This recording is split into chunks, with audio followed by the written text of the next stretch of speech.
2019లో వైసీపీలో జాయిన్ అయ్యాను. అప్పుడు కూడా ఎన్నికల ప్రచారంలో భాగంగా భీమిలికి వచ్చాను. మాట ఇస్తే నిలబడే వ్యక్తి జగన్మోహన్ రెడ్డి.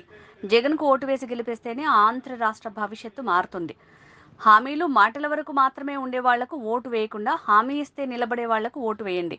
ఆంధ్ర అభివృద్ధి పదంలో చూడాలి అంటే జగన్కు ఓటు వేయండి. ఇప్పుడు సరైన నిర్ణయం తీసుకోకపోతే 5 సంవత్సరాలు బాధపడాలి అని నటి శ్యామల అన్నారు. అందరికీ నమస్కారం.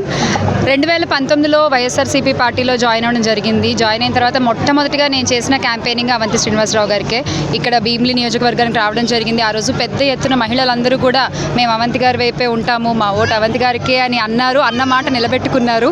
మరి అలాగే అన్న మాట నిలబెట్టుకునేటువంటి ప్రభుత్వం, జగనన్న ప్రభుత్వం సంక్షేమాలన్నీ ఇస్తూ ప్రతి గడప ఏదన్నా ప్రయోజనం పొందితేనే నాకు ఓటేయండి అంటూ చాలా ధైర్యంగా చెప్పేటువంటి ఒక నాయకుడు మన వైఎస్ జగన్మోహన్ రెడ్డి గారు. అంటే 175 ఎమ్మెల్యే స్థానాలు, 25 ఎంపీ స్థానాలు, ఒక ఓటు వేసి ఎమ్మెల్యేని ఎంపీని ఎంచుకోవడం కాదండి, తర్వాతి 5 సంవత్సరాల భవిష్యత్తుని మనం ఎంచుకుంటున్నాము ఆంధ్ర రాష్ట్ర ప్రజలందరం కూడా. సో దయచేసి ఓటు వేసే ముందు ఒక్కసారి ఆలోచించి మీరు ఓటేయండి. హామీలు ఇచ్చి నెరవేర్చే ప్రభుత్వానికి ఓటేస్తారా, లేదా హామీలు మాటల వరకే ఉంచేటువంటి ప్రభుత్వానికి ఓటేస్తారా అనేది మీ ఇష్టం. అండ్ ఈరోజు ఇక్కడ వైఎస్ఆర్ కాలనీకి రావడం జరిగింది.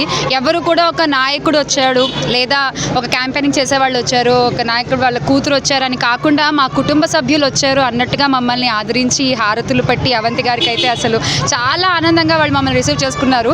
వైఎస్ఆర్ కాలనీకి వైఎస్ఆర్సీపీ కుటుంబం అంతా కలిసి ఇవాళ ఇక్కడ క్యాంపెయినింగ్ చేయడం జరిగింది. అని ప్రజలు మేము ఎటువంటి సమస్యలు లేవు, మాకు చాలా ఆనందంగా ఉన్నాము, ఉన్న చిన్న 2-3 సమస్యలు కూడా అవంతి గారికి చెప్పడం జరిగింది, అవి ఆయన చేస్తామని ప్రామిస్ చేయడం కూడా జరిగింది. సో ఇలాగా ప్రతి ఒక్క వార్డు కూడా, ప్రతి ఒక్క ఈ భీమిలి నియోజకవర్గం అంతటినీ కూడా అభివృద్ధిగా చూడాలి అనుకుంటే, జగనన్న ప్రభుత్వంలో మన విశాఖని, మన ఆంధ్ర రాష్ట్రాన్ని అభివృద్ధి చేసుకోవాలి అనుకుంటే మనం మే 13వ తారీఖున 2 ఓట్లు ఎమ్మెల్యేకి, ఎంపీకి ఇక్కడ భీమిలి నియోజకవర్గంలో మన అవంతి శ్రీనివాసరావు గారికి, అలాగే ఎంపీగా ఝాన్సీ లక్ష్మి గారికి మన ఓటు వేయాలి మనము. ఎందుకంటే ఈ యొక్క నిర్ణయం మనం సరిగ్గా తీసుకోకపోతే 5 ఏళ్ళండి ఇంత కష్టపడ్డారు జగనన్న ప్రభుత్వం. అందరూ కూడా అవంతి గారే కాదు, ప్రతి ఒక్క ఎమ్మెల్యే, ప్రతి ఒక్క ఎంపీ, ప్రతి ఒక్క గ్రామ వాలంటీర్తో సహా ప్రతి ఒక్కళ్ళు ఎంత కష్టపడ్డారో మనందరికీ తెలుసు.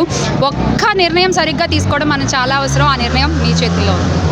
జై జగన్, జై అవంతి.